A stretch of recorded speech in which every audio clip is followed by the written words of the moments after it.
Yeah.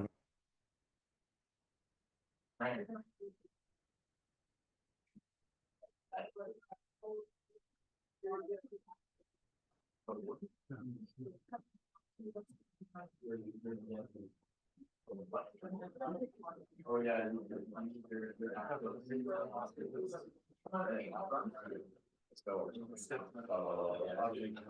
I had there on Monday. So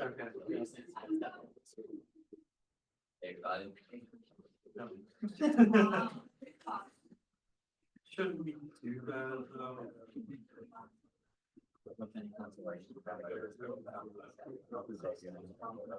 Well, no, they do have a relation. Yeah. And a lot of that. It's just. Yeah. Going out sometimes because the deck doesn't cover quite enough. Yeah.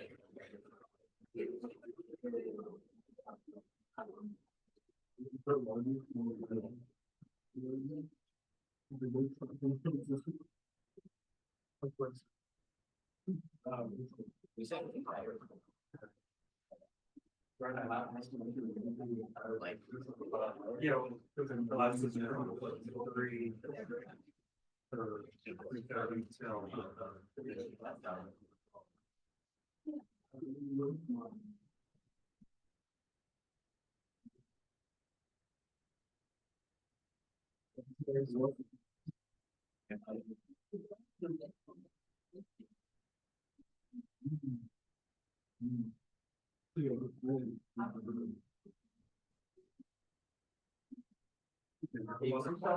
this morning, I think I left it in the DRC office. Want me to go grab it now, or can I bring it?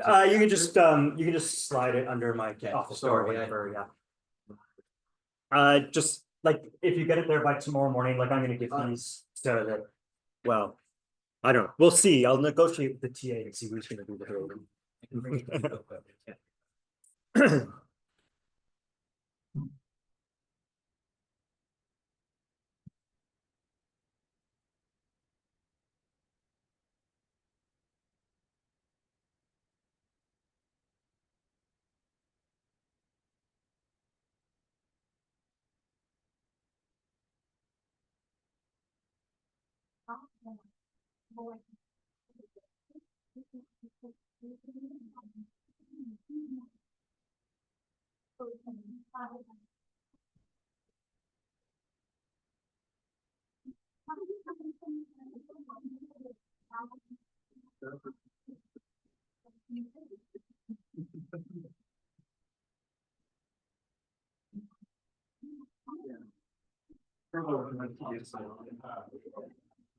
Better to have it on page 8.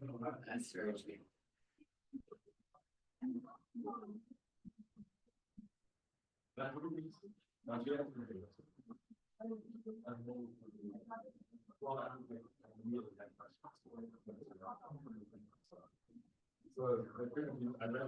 All right, so let's get started. Our noisy crew of people out there. Today's class, I think, is kind of fun, I guess. I don't know, we'll see. It's more about applications of stuff we've talked about. So less of like, I don't know, grinding out derivations and more about seeing what it all means. So I want to start with let's just recall, we said that we would get induced EMFs whenever we had a change in magnetic flux as a function of time.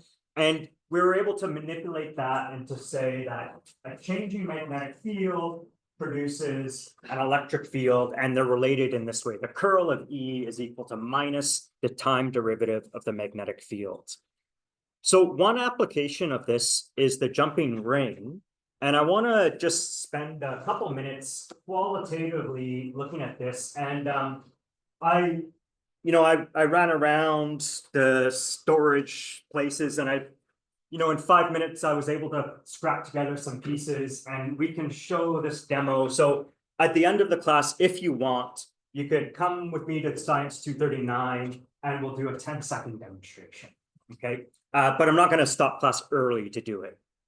So here's the setup. We got a chunk of iron, And then we wind a coil around it. And we have a battery and a switch. This is, say, switch S. And when we close, well, so initially with the switch open, obviously there's no current, there's no magnetic field. What we've done with this chunk of iron is we've kind of reduced the diameter at the top, so it's just sticking out a little bit. And then we slip a little aluminum ring over that little stub at the top of the iron. So the aluminum ring is like a loose fit. It can slide easily up and down that little stub. And so initially, there's no magnetic field, nothing's happening. Okay, so let's just set that up. With switch S open, I is equal to 0. And so clearly the flux through the aluminum ring is 0. The reason I chose aluminum, there's 2 reasons. One is aluminum is a good conductor. We're going to try to get some induced currents in that ring, and so we want the lowest resistance we can get. And second, aluminum is quite light, it has a low density. And so we're going to try to make the thing jump, and so we want to make the material that jumps as light as possible. So when the switch is closed, we get a large current through our solenoid and a sudden increase in flux, magnetic flux through the aluminum ring. Okay, I should say the reason that we use a piece of iron as our coil former is because it just concentrates the magnetic field and ensures that a lot of field lines, a lot of flux pass through the ring. Okay, so, and let's see, the way I've drawn it, the magnetic field would be going up towards the top of the page. So we could draw some magnetic field lines, I suppose. They're coming up like this. Okay. Anyway, some field lines are going through that ring. And that flux is increasing when the switch is closed. Okay, so that means we have d phi dt is some positive number. And if we make our battery large, we can make the current large, and we can make that a big positive number. So this change in flux induces an EMF and a corresponding current in our aluminum ring. And in fact, we could figure out the direction because we have Faraday's law. Whoa. So if this derivative is positive and the magnetic field is pointing up, this is in the, well, let's say dB dt is in the plus z hat direction. B is pointing upwards and the derivative is positive. And so that means the curl of E is in the minus z hat direction. So therefore, the curl of E is in the minus z hat direction.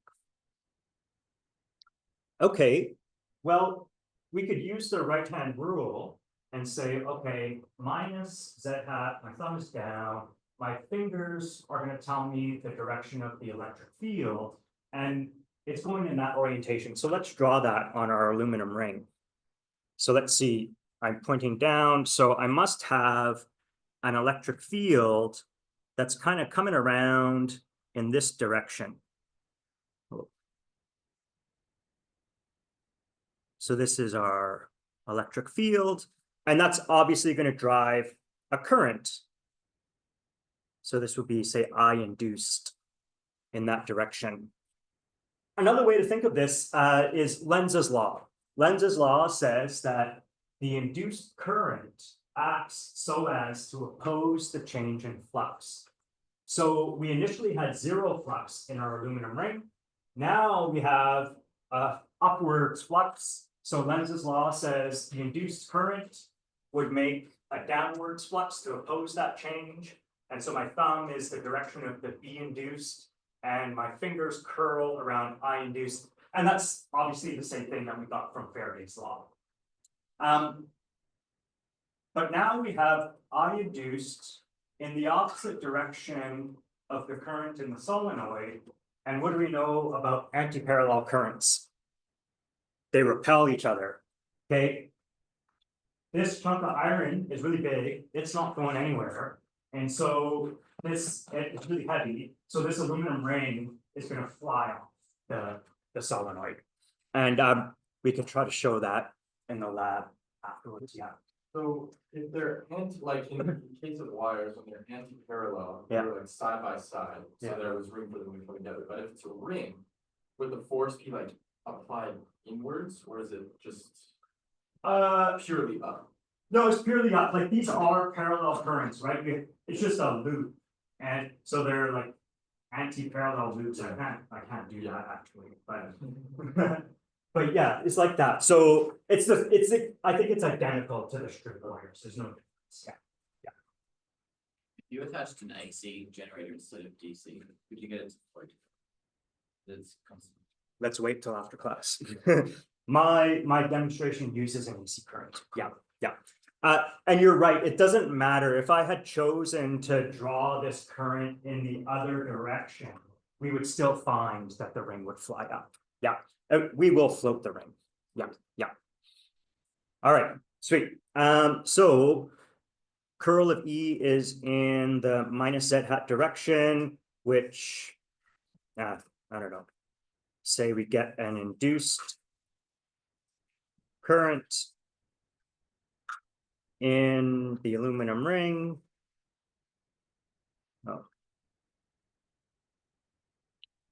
That is anti-parallel to the solenoid current.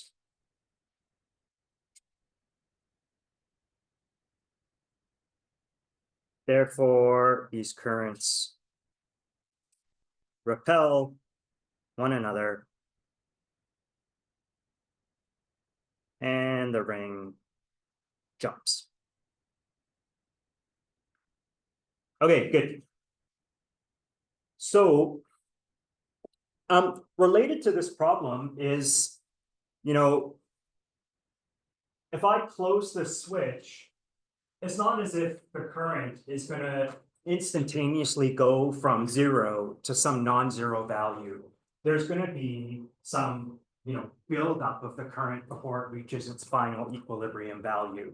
And so what I want to do is I want to understand what determines how quickly that current goes from 0 to whatever its equilibrium value is. And we're going to do that by thinking about the simplest possible circuit we can. So let's consider the following simple circuit. And I'm going to draw it in a stupid way on purpose.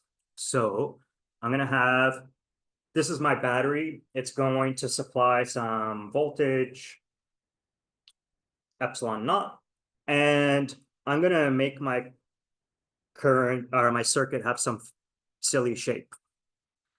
Okay, so I'm going to put a switch S And then over here somewhere, we'll have a resistor. And then we'll close the circuit.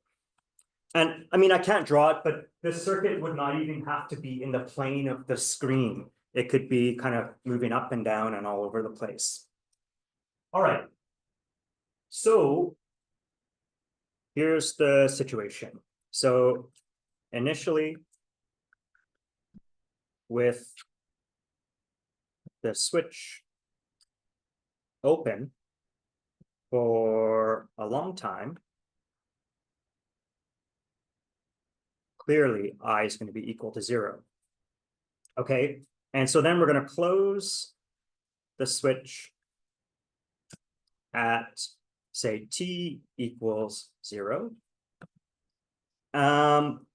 Eventually, the current reaches its equilibrium value of I is epsilon naught over R. And so the question is, how does the current go from 0 to epsilon naught over R, and how long does it take?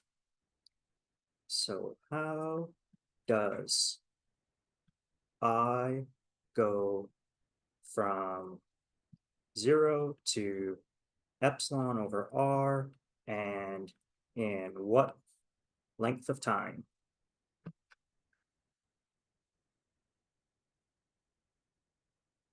Okay, well, when I close that switch, we'll have epsilon naught, and I mean, I can't draw it exactly the same, but let's just say we have some silly configuration. So switch is closed of our wire, and this is R, like so. So we're going to have some current that's going to evolve in time. So we're going to look for what is the transient response of this current. Well, as the current builds up, we know that current is a source of magnetic field. And so everywhere along this wire, if I have this clockwise current, then by the right-hand rule, I put my thumb in the direction of the current and my fingers curl in the direction of the magnetic field. And so I'm going to get magnetic fields that are looping around the wire like so. And this will happen at all points in our circuit. So we get all these little magnetic field loops. Am I getting them right? I think I'm getting them in the right direction, like so. And so in effect, what we have is magnetic flux penetrating through the loop of our circuit. And the reason I drew the circuit in such a weird shape is because in general, it would be very difficult to actually figure out what that flux is quantitatively. Even if this was a square or a circle, the magnetic field in the center is going to be different than it is at the edge. It would be a hard problem to work out. But if I have now, I went from a situation of 0 flux to a non-zero flux, so that means d phi dt is not 0. There's going to be an induced EMF in this circuit. So we get a changing magnetic flux d phi dt through our circuit loop. Okay, it would be difficult, if not impossible, to calculate phi for a loop of arbitrary geometry. However, it's clear that as the current increases, the magnetic field it produces increases. And so the flux should be proportional to the current, right? Flux is going to be something like magnetic field times the area. If the shape of our loop is not changing, that area is constant. And so what we care about is the strength of the magnetic field, and that's going to be proportional to the current. So, however, it is clear that B and phi are proportional to I. I'm sorry, I'm just going to restart this stupid app so that it doesn't lag on us.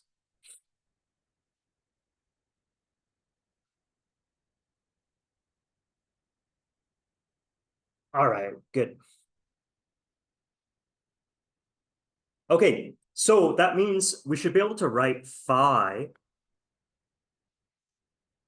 which would be time dependent, as I times some constant of proportionality. That constant of proportionality I'm going to call L, and that's the inductance of the loop. So the constant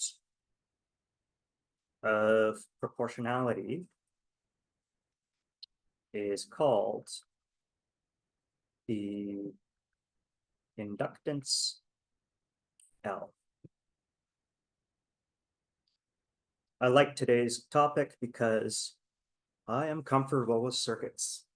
So, all right, that's good. Then epsilon, the induced EMF, is going to be minus d phi dt, which is minus d by, well, L is a constant of proportionality, so the derivative is going to act on the current.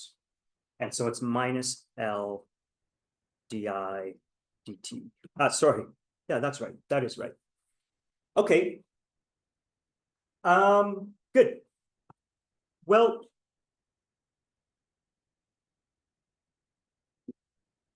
that's kind of interesting because it tells you that, of course, the faster the current is changing, the stronger this induced EMF is, and it's negative. So it's going to oppose the original battery that's driving that current.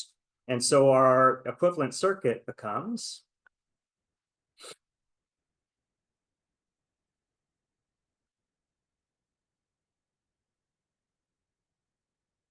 okay, so we're going to have our battery that stays the same, but now we have our induced EMF, which is L di dt. I've dropped the minus sign because I put the battery in backwards, so that takes care of the negative. Our switch is closed, so we can draw our switch closed, and then our resistor is sitting here somewhere, like so. And here is R. All right, this induced EMF is called the back EMF. So epsilon is called the back EMF. And it's always non-zero when I is changing. In fact, we're analyzing the case where we had the switch open and then we closed it. So the current went from 0 to some non-zero value. But we could have done the opposite. We could have said, let's keep the switch closed for a long time. We'll get our current of epsilon naught over R. And then we open the switch and the current drops, like it starts dropping to 0. Again, you're still going to get the back EMF in that case.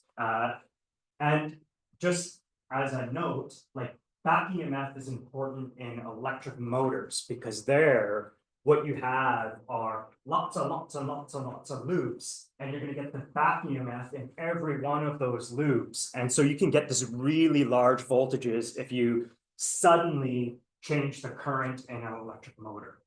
Okay, so that's just something people have to be aware of when they're working with such objects.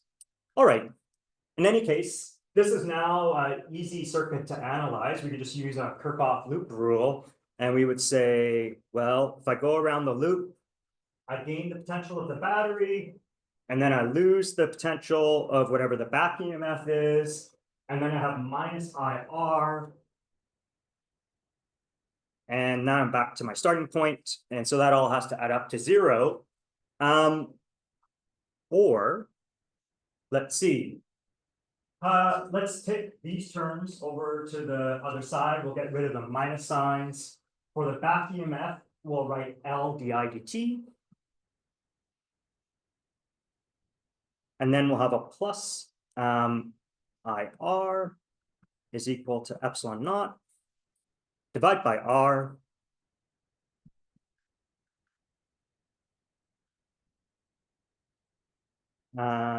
Equals epsilon naught over R. And what units must L over R have? Well, so each term has to have units of current, right? This is amps, voltage over resistance is amps. So this has to be amps. We have amps divided by time, so it's L over R. Time, yep, that's right. So it's usually, we can call that a time constant tau. That's right. And so what we end up with is a differential equation, tau di dt plus I equals epsilon naught over R. Now, I'm not going to solve this for you, but it's not a hard one to solve. Your differential equations now, I presume. What you would do is you would write I as a homogeneous part plus a particular part. For the particular part, what you would probably do is say, let's set di dt equal to 0, and then I particular is going to be epsilon naught over R. The homogeneous part, you would say, okay, we'll set this equal to 0 and solve for I homogeneous, and then you add the 2 and you get your final solution. This is the same differential equation that you get when you look at charging a capacitor through a resistor. The solution is I is equal to epsilon naught over R, 1 minus e to the minus t over tau, where tau is L over R.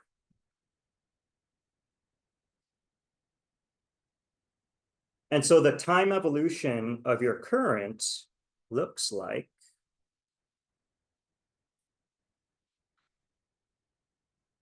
the following.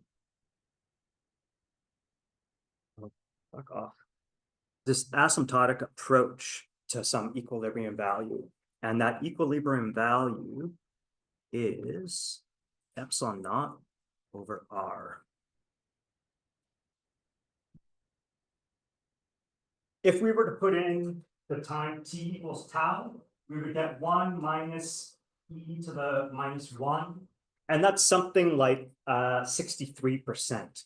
So the time it takes to get to 60% of its equilibrium current is the time constant tau. And so what you typically have to do is you have to wait, I don't know, 4 or 5 time constants before you get somewhere close to the final current. And so this is going to be about 0.63 of epsilon naught over R. And because tau is proportional to L, as your inductance goes up, it takes longer and longer and longer to change the current. One way to think of inductance is like it's like the inertia, like in mechanics, inertia is mass. And if you have a large mass, it's hard to change its state of motion. If you have a large mass at rest, it's hard to get it to move at some speed. You need a lot of force to accelerate it. For circuits, if you have a big inductance, it's going to take a long time for current to build up, to change its state. But the opposite is true as well. If you have a large mass that's moving at a constant speed, it's hard to stop it. If you have a large current in a circuit with a large inductance, it's hard to stop that current. Okay, good. So the next question we'll ask is, how much work does it require to move a charge around the circuit against the back EMF? Okay, so power. Power is the rate of change in energy, and so our work is going to be the energy. And so I'm going to start by asking a question about the power, and then we'll eventually get the work. Well, if I have EMF epsilon and current I, the power is just the product of the two. So we have current I in our circuit, and if our back EMF is epsilon, we'll write it that. And the back EMF is L di dt.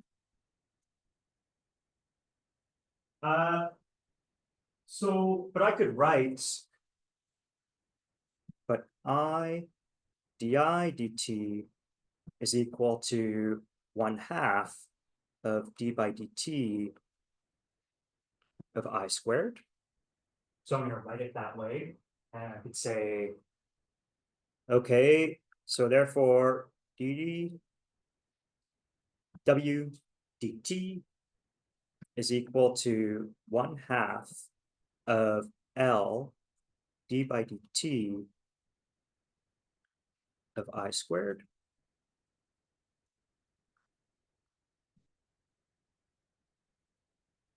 Get rid of the dt's, so the change in work is equal to 1/2 L, the change in I squared. If we integrate both sides, we end up with the work is equal to 1/2 L I squared. This is again showing you that a large inductance requires a lot of work to establish current I. Okay, or to overcome the back EMF. Why did you have to write it in that form to cancel the DC? Can you? Oh no, because the reason I could cancel DTs here is because all the time dependence is inside the differential. Whereas up there, I got that I, which depends on time. Okay, what I want to do is I want to go from this expression to getting something about the energy stored in a magnetic field. If you remember, we found a while ago that the energy associated with an electric field is 1/2 epsilon naught E squared, or the integral of E squared over all space. And so we're going to try to get a similar result for the magnetic field. Yeah. Is there an analogy between this and like the energy with movement, because it's like 1/2 mv squared, where Oh. L is kind of like inertia? Yeah, I think you're probably right. Like this is it must be like, I guess your charge Q, like I is dq dt, that sort of feels similar to dx dt. So yeah, I think you're probably right. Yeah, but I'll let you work out the details. Yeah. So energy in magnetic field. I mean, you're for sure right, because there's always these analogies between like LRC circuits and mechanical oscillators, right? And so a mechanical oscillator is like a dx dt with a spring, and so let's see. Well, yeah. Anyway, let's not go on that tangent right now. But I agree with that suggestion. So energy in magnetic fields. So we're going to recall that we said flux was proportional to current, and the constant of proportionality was the inductance. But flux is also I mean, sort of the definition of flux, magnetic flux is the integral of B dot dA. So what we're going to try to do is we're going to try to make a replacement for L times I in this work expression, but I'm not quite ready to do it. We'll say B we could write as the curl of the vector potential. And we're going to do a bunch of Stokes' law and divergence theorem today. So this is the first case of doing Stokes' law.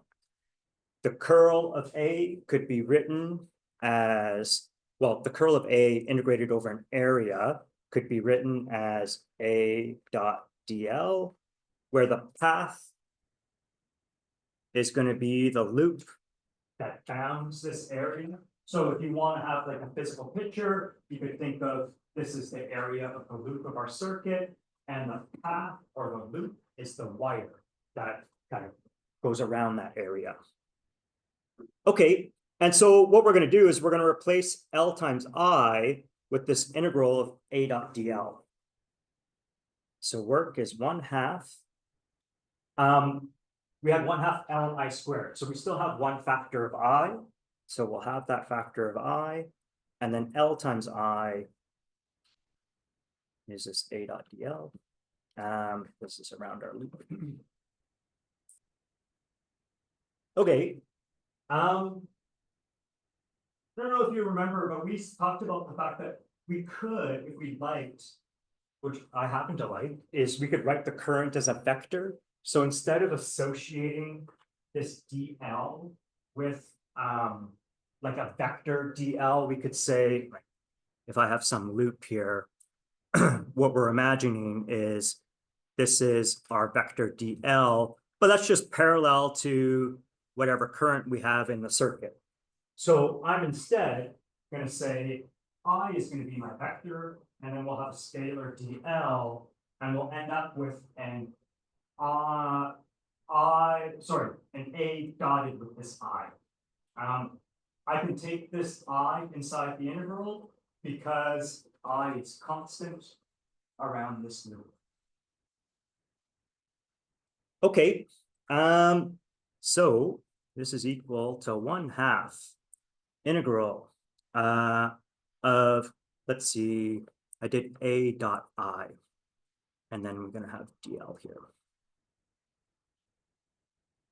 So this is the result for a 1D current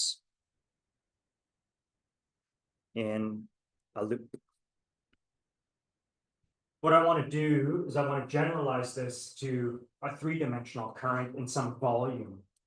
And so what's going to happen is the dl is going to be around, it's going to become a d tau, and the I is going to become current density J. So for volume currents, the analogous expression is, let's see, work is going to be 1/2 the integral. It'll be a d tau, and then it's A dot current density J. Okay. So from Ampere's law, the curl of B is equal to mu naught J. So I'm going to write J in here as 1/mu naught times the curl of B. So the result we're going to get is for electric fields, we had 1/2 epsilon naught, the integral of E squared. We're going to end up with 1/2 mu naught, the integral of E squared. And so the 1/mu naught is going to come in right now. So work is 1/2, and we have to divide by mu naught, okay? Mu naught. And then we have the integral of A dot, instead of J, we have the curl of B.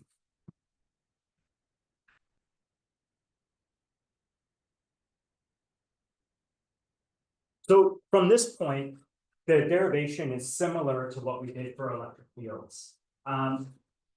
This is some kind of product rule, and so we're going to rewrite this using, I think it's product rule 6 in the Griffiths front cover. So by product rule 6, A dot the curl of B is equal to B dot the curl of A minus the divergence of A cross B. So this is going to get messier before it gets better, but that's okay. Well, what's the curl of A? B. What's B dot B?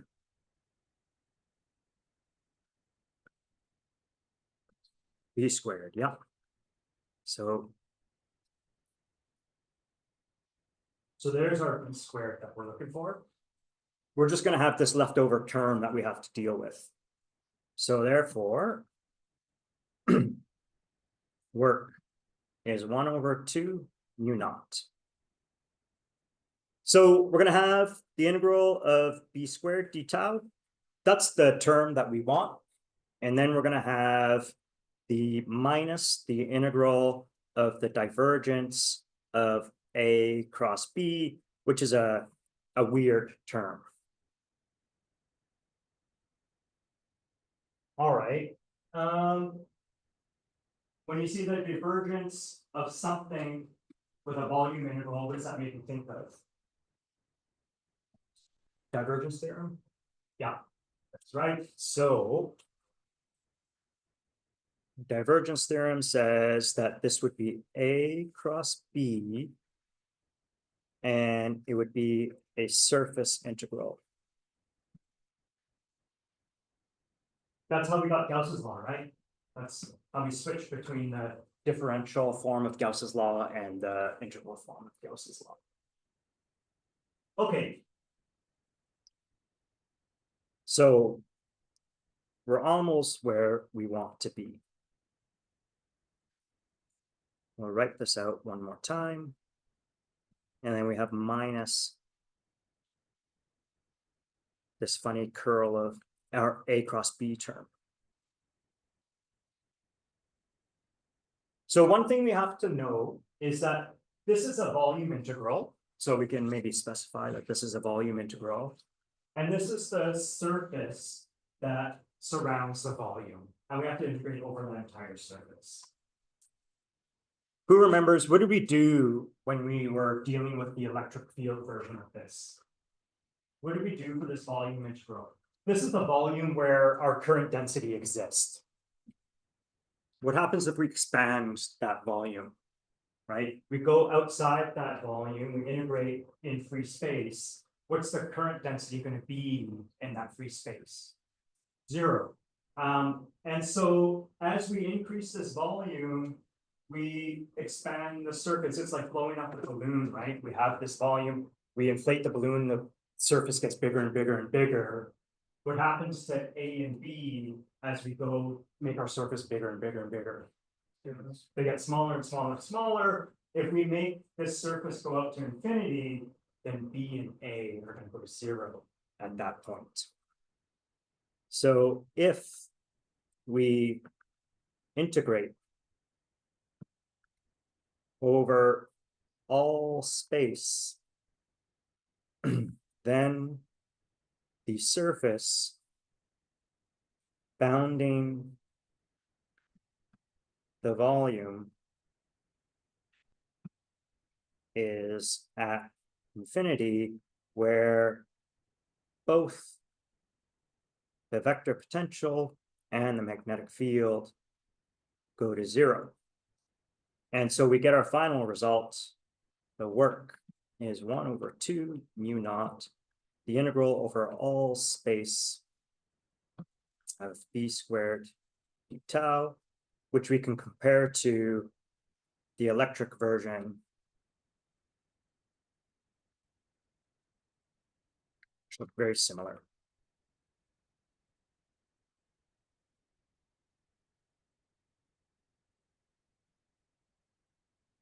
Okay. Good.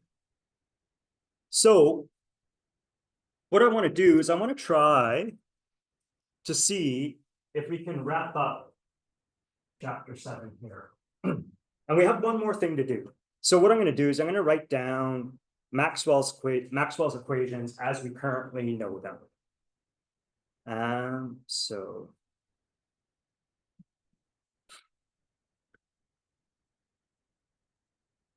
Maxwell's equations as of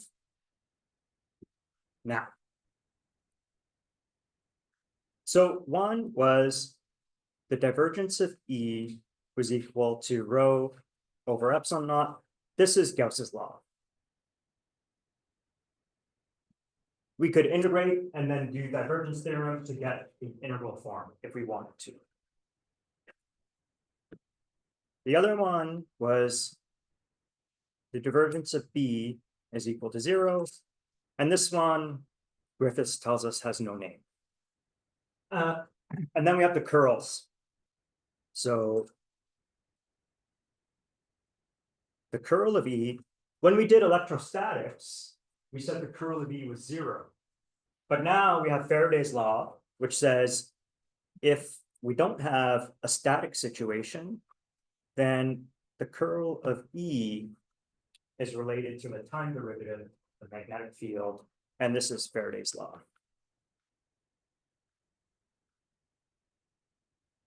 And then the fourth one was Ampere's law. Curl of B is equal to mu naught times the current density. Ampere's law.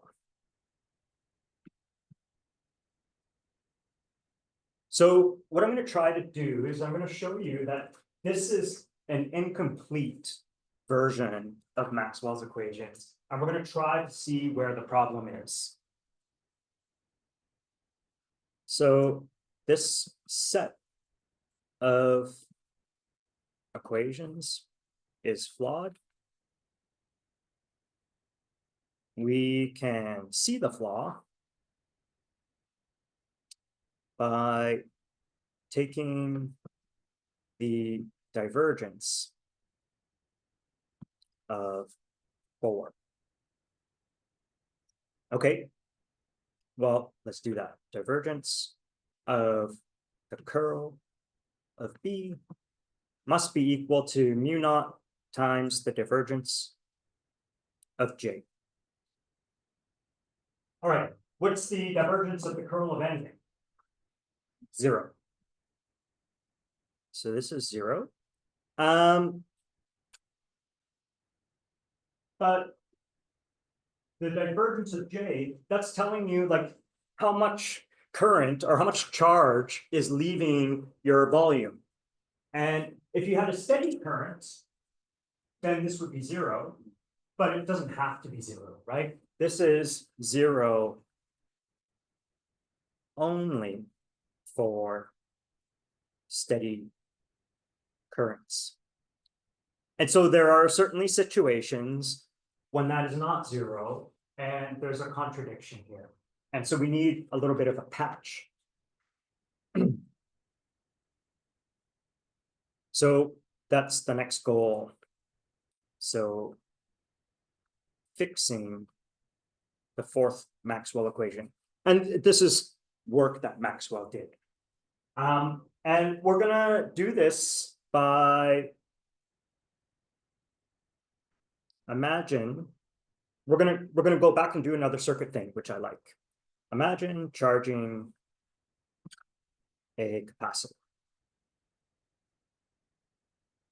So this is not a steady current, because as we charge the capacitor, we start with a large current, and as the capacitor charges, the current goes lower and lower and lower. It decays exponentially.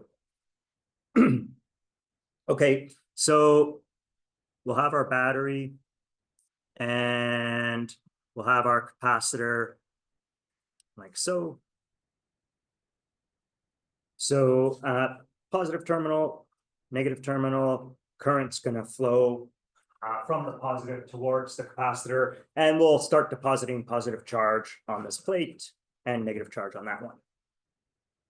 So what I want to do is I want to apply Ampere's law. Ampere's law is the equation 4 in Maxwell's equations. That's the one that has a problem. And so we're going to try to see if we can come up with some kind of resolution. So we apply Ampere's law. We're going to do it in integral form, actually.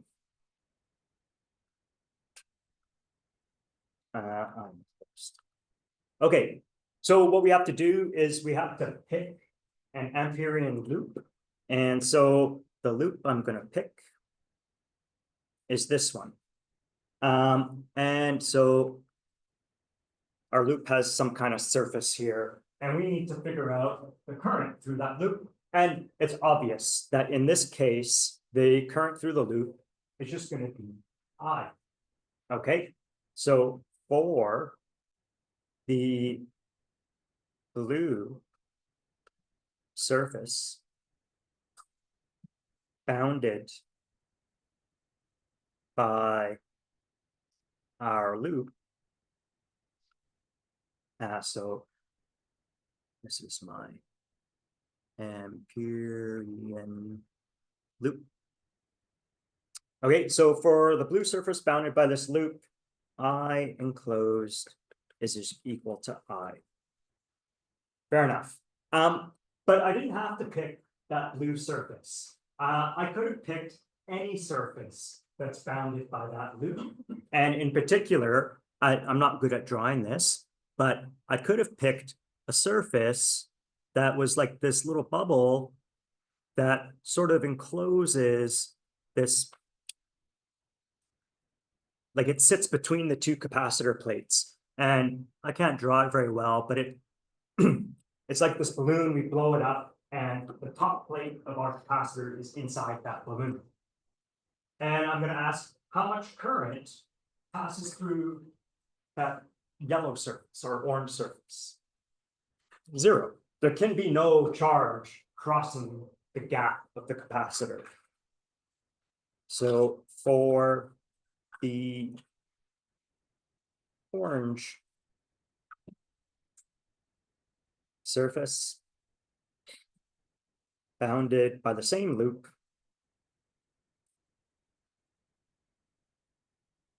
I enclosed is equal to 0.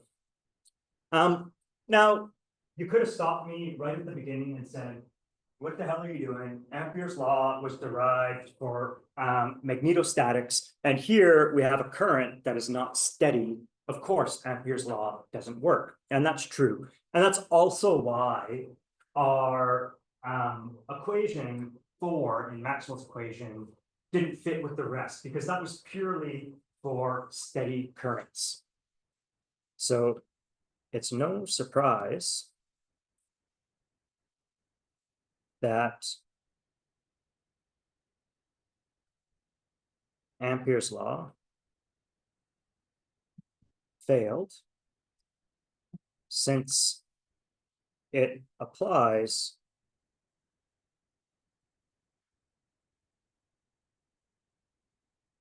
only to steady currents.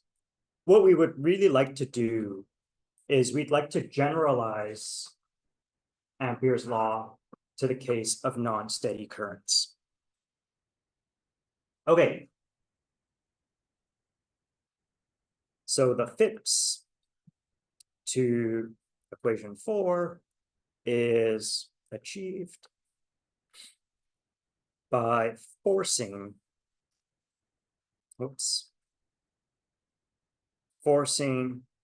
the right-hand side to be 0. if we were to take the divergence of a curl of anything, that always has to be zero. That's not negotiable. So we can't do anything about that. So what we're going to do is we're going to recall the continuity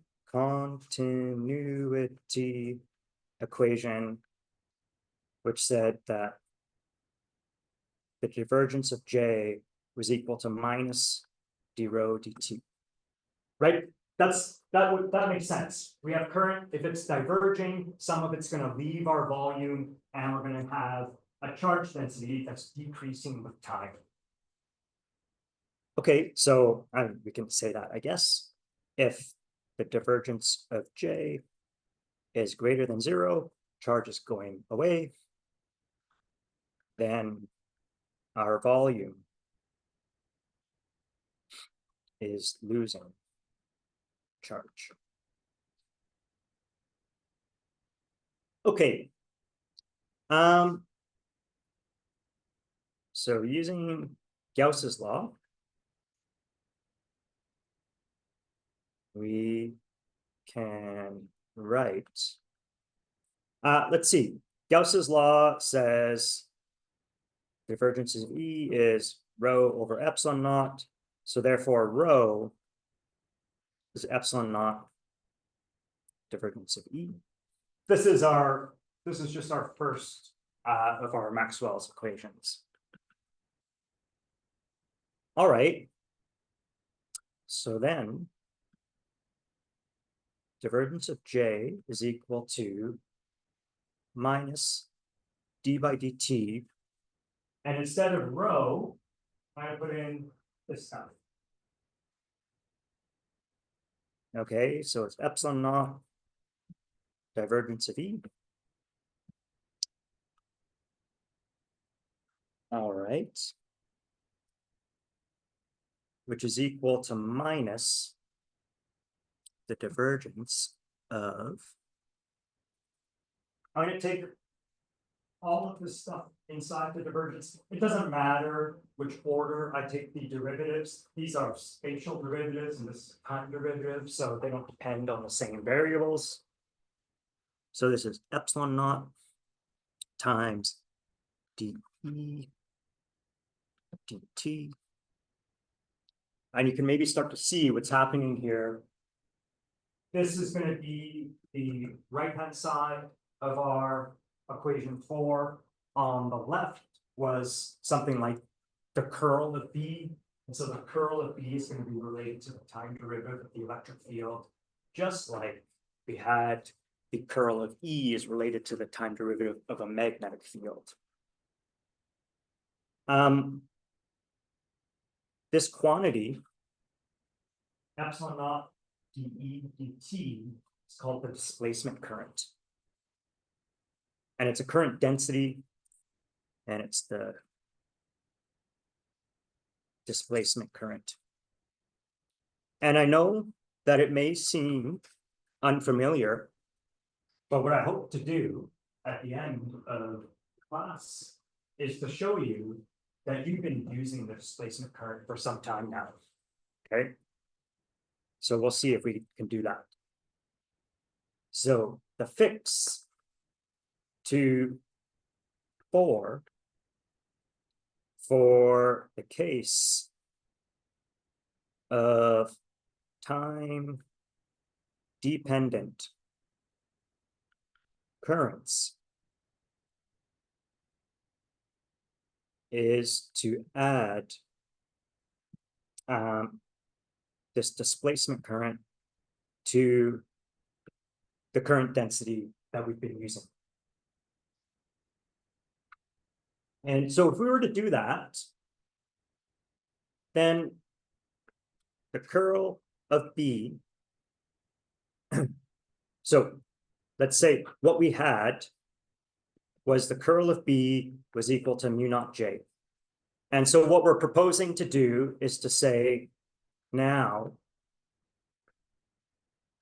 the curl of B is going to be mu naught J plus JD, which is going to be mu naught J plus JD, was epsilon naught dE dt. So we're gonna get still the factor of mu naught, so we'll get mu naught epsilon naught dE dt.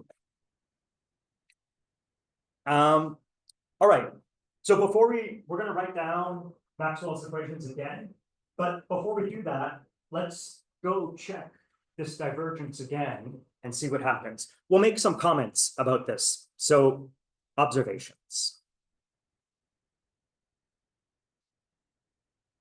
All right, A. In the static case,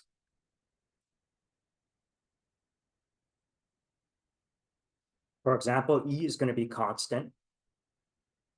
We recover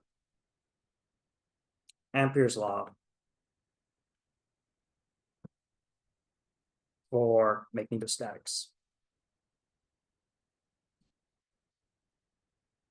Right, so it's still going to be the case that in the static situation, the curl of B is still mu naught J.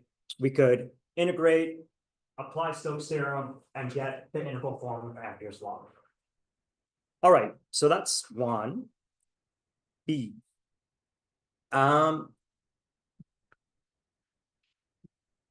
We started this whole mess by taking the divergence of equation 4, and we found a contradiction. So what I'm hoping is that we've resolved that contradiction now. So what would it have to be? It would have to be mu naught times the divergence of J plus mu naught epsilon naught times d by dt times the divergence of E, like so. All right.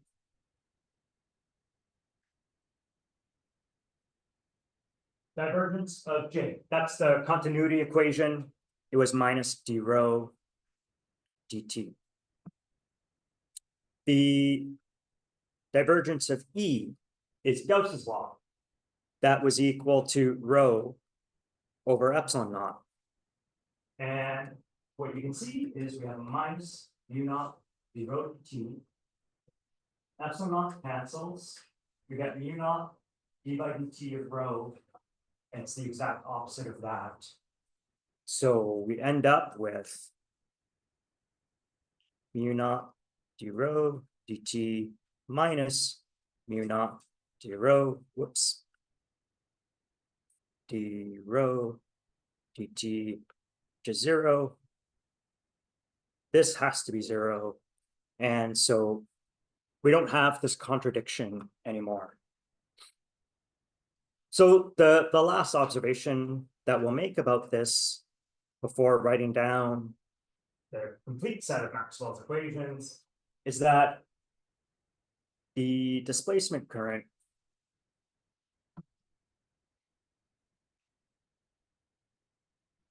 nicely symmetrizes Maxwell's equations. Now, of course, that's not an argument for saying it has to be that way. It's just pleasant, okay? It's aesthetically pleasing. So we know that the curl of E is equal to minus dB dt from Faraday.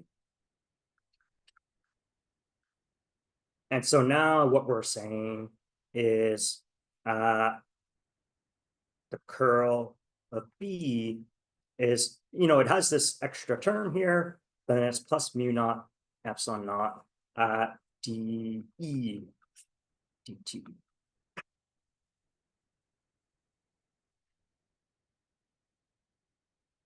So a changing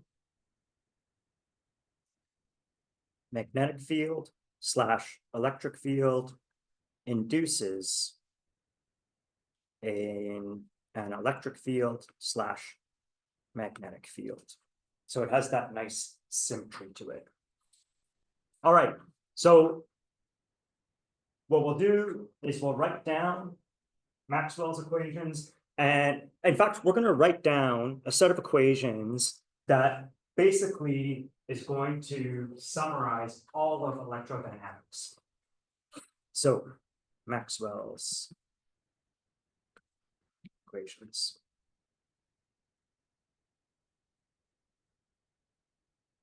Gauss's law doesn't change.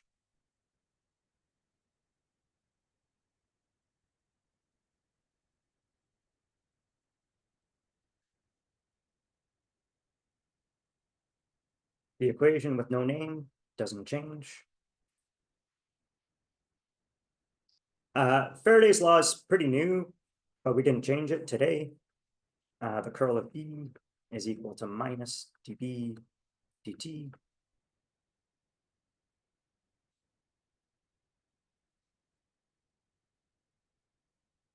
And now we have our fixed up version of Ampere's law. Oh, sorry, that's not right.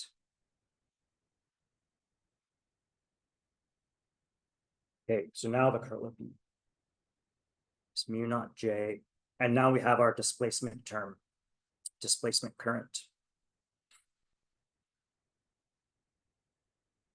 And this is, let's say, the corrected Ampere's law.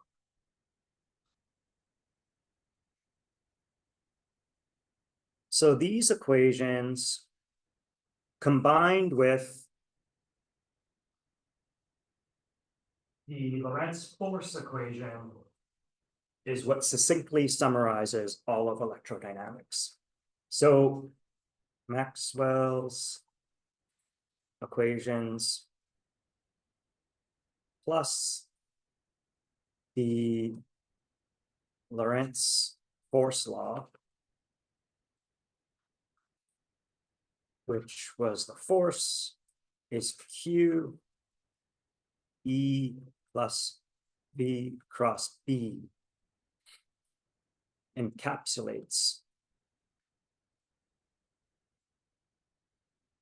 all of electrodynamics. I'm going to put a little qualifier outside of matter.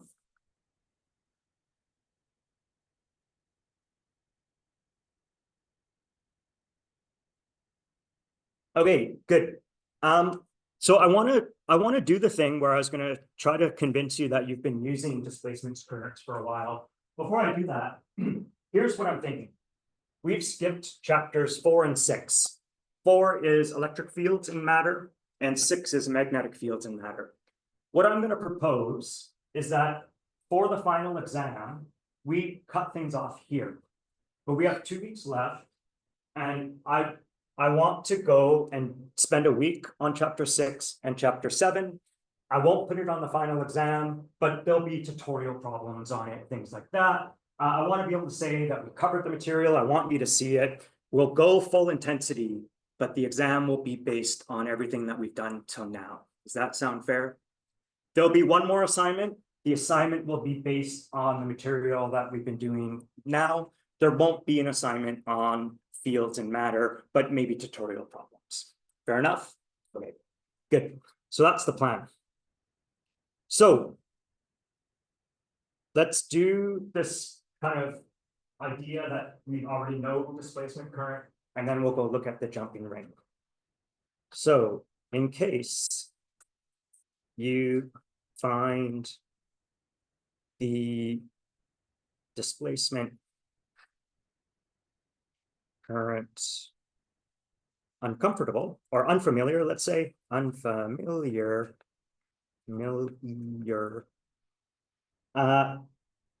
let's try to show that we've already been using it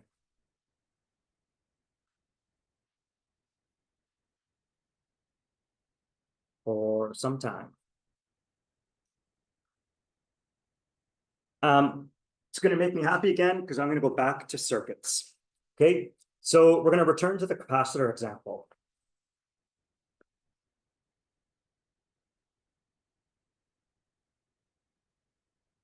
But this time, instead of having a battery charging a capacitor, we're going to drive our capacitor with a sinusoidal signal. So only this time, let's drive the capacitor with an AC voltage. Okay, if we drive it with an AC voltage, then we constantly get this charge oscillating on the two plates of the capacitor. They're going positive, negative, positive, negative, positive, negative. And so that means the electric field between the plates is oscillating as well. Okay, so that means the electric field between the capacitor plates is oscillating. And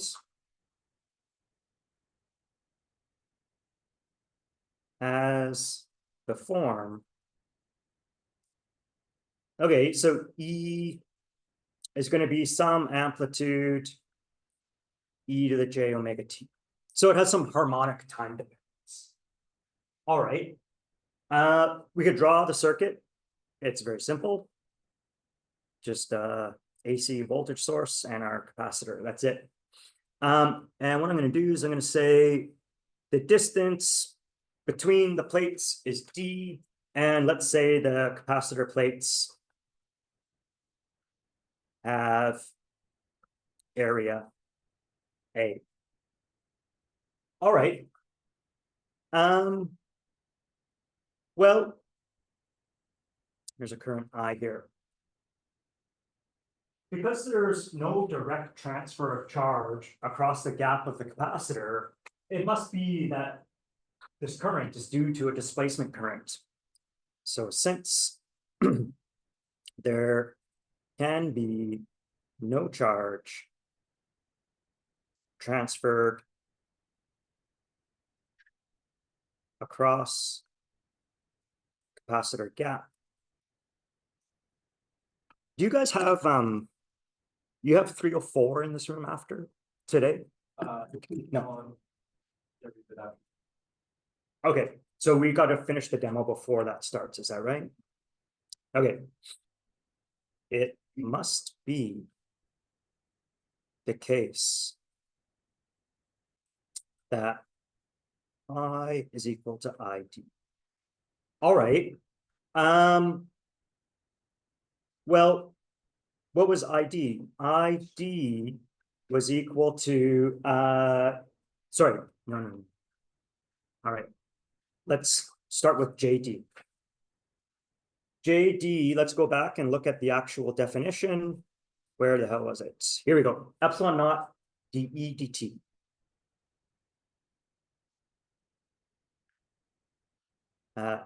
dE dt, which is going to be epsilon naught d by dt of, we said E0 e to the j omega t. All right, that's an easy derivative to do. It's just going to bring down a j omega. And so we get j omega epsilon naught. And then we're just going to get E back, right? It's just going to be E naught times e to the j omega t, which is just our original electric field. All right. Well, J is current density. That's current per unit area. So we have JD is equal to ID divided by A, which is J omega epsilon naught times E. Okay. What I'm going to do is I'm going to multiply by D, and I'm going to divide by D. What's E times D for a capacitor? All right, the integral of E dot dl is the change in voltage. For a capacitor, the electric field's constant, and so ED is just the voltage across the capacitor. So, but E times D is VC, the voltage across the capacitor. Okay, so I'm going to drop the vector signs. Okay, it's clear that the current is in the direction of the electric field. I don't care about the direction right now. So the displacement current over A is equal to J omega epsilon naught divided by D times the voltage across the capacitor. Okay. So I is J omega epsilon naught A over D VC. What's epsilon naught A divided by D? Capacitance. That's right. C. So therefore, ID is J omega C VC, or VC is ID divided by J omega C, which is the impedance of capacitor. Capacitor impedance. So every time you are calculating currents using the impedance of a capacitor, you were calculating a displacement current.